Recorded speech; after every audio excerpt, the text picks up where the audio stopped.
ఆదోని పట్టణ ప్రజలకు నమస్కారం. మనకు 2 ఫెస్టివల్స్ వస్తున్నాయి, పండుగలు, పెద్ద పండుగలు. ఒకటి నూతన సంవత్సరం ఉగాది పండుగ శుభాకాంక్షలు, మళ్ళా రంజాన్ పండుగ శుభాకాంక్షలు, పుట్లో పెద్ద రాత్రి వస్తుంది, అది కూడా శుభాకాంక్షలు.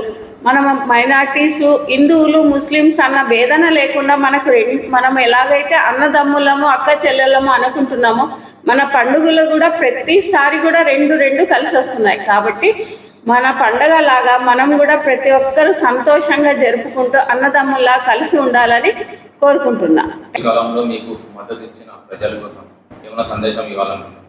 అవకాశం ఇచ్చిన మా సాయి ప్రసాద్ రెడ్డి అన్నగారికి, జగన్మోహన్ రెడ్డి అన్నగారికి, నా వార్డు ప్రజలకు, మరియు మా కౌన్సిలర్లకు, ఈ ఆదోని పట్టణ ప్రజలు ప్రతి ఒక్కటి కూడా వీడియోలు చూసినా మేడం బాగా చేస్తున్నారు, ఎంకరేజ్మెంట్ నన్ను అంటే ఎంకరేజ్ చేస్తున్నారు.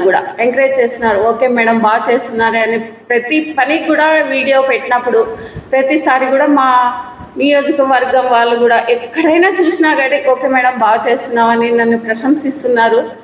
అందరికీ కూడా ధన్యవాదాలు. ఆదోని నాకు ఈ అవకాశం ఇచ్చిన ఆ దేవుడికి, మళ్ళీ మా పార్టీ తరఫున మా పార్టీకి, వైఎస్ఆర్సీపీ పార్టీకి కూడా ధన్యవాదాలు తెలుపుకుంటున్నాను. ప్రణాళిక ముగిసిన తర్వాత మళ్ళీ నెక్స్ట్ కౌన్సిలింగ్ వస్తుంది. అప్పుడు మా స్థానిక ఎన్నికల్లో కూడా మా వైఎస్ఆర్ జెండానే ఎగురుతుంది. ఆదోని పట్టణంలో చైర్మన్ సీట్ కూడా మా వైసీపీ చైర్మన్ వాళ్ళే కూర్చుంటారు. అందరు కూడా ప్రతి ఒక్కరు కౌన్సిలర్లు కూడా మా వైఎస్ఆర్సీపీ కౌన్సిలర్లే గెలుస్తారు. మన ఆదోని మున్సిపాలిటీ కూడా మాదే అని నేను గర్వంగా చెప్పుకుంటున్నా. Lokeshwari, Adoni municipal chairperson.